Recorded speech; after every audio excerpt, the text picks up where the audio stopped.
So I wrote an article today named "The Earth is Getting Greener," and I'm really enjoying researching about the climate con and to sort of digging into and expanding and just going against all of the mainstream narrative on what's happening with the climate and what's actually happening with the planet, because it's given me a whole new perspective on life. It's adding to my perspective that I've built up over the past 10 years of being on this awakening journey.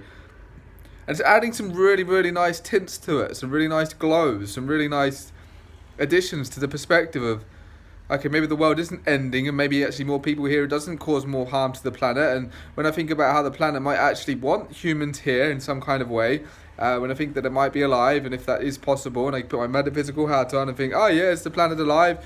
What would it think about humans, its most evolved creation? Would it kind of love them and want more of them and provide for them in every single way? And then when you look at how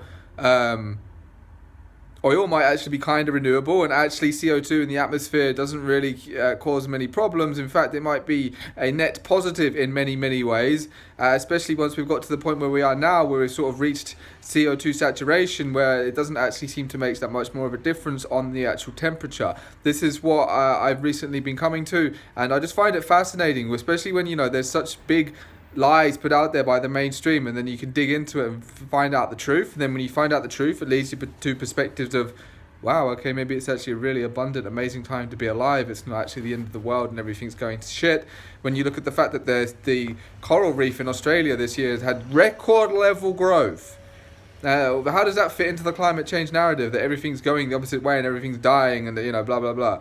A very interesting statistic. And I'm like, okay. And then when you look at the fact that from the previous 35 years, from 2016, that there's been a 14% increase in the vegetation on Earth.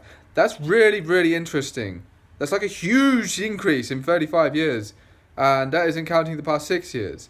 And the fact that CO2 in the environment might actually lead to higher crop yields and faster plant growth, and actually is kind of good for the environment. It's a net positive.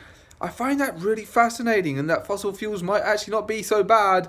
And actually, maybe we're living in an incredibly abundant time, and we can fit a lot more people on this planet, and it doesn't have to be such a negative thing to have more kids and more people, and so that's really interesting, and I'm really enjoying unpacking the climate con narrative. So anybody who hasn't done it yet, I'd highly advise it. And if you're just getting started and you're completely brand new to this, and you've been believing what the government's been putting out there, I have a really good podcast guest coming up, Paul Burgess, who's got a brilliant YouTube channel where he's been dismantling a lot of the climate change con. And in a couple of weeks, I'm going to have him on the show, and we're going to dig into all of the climate con, piece by piece.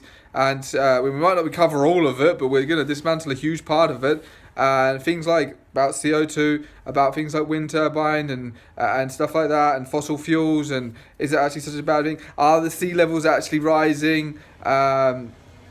Many other things, and I'm really excited to have him on. He seems like a wealth of knowledge, and it's interesting how you put a few pieces of the puzzle together and it can change your entire world perspective. At least that's what's happened for me in many ways. It's like, well, it's not been a complete obliteration like it has been in the past of like first waking up, but there's like nice little additions you can have. You got this perspective, this is like, I don't know, this painting or this lens of how you look at life, and you can alter it and change it and tailor it and tinker it, or you can pick up certain perspectives for a while and put them down, but then it adds to like your main belief system of life.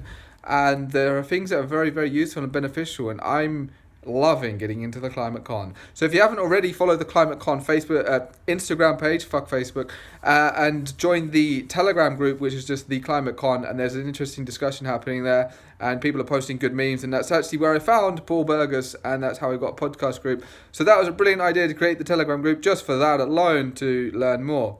Love to see you there. Enjoy this abundant, beautiful world we're on.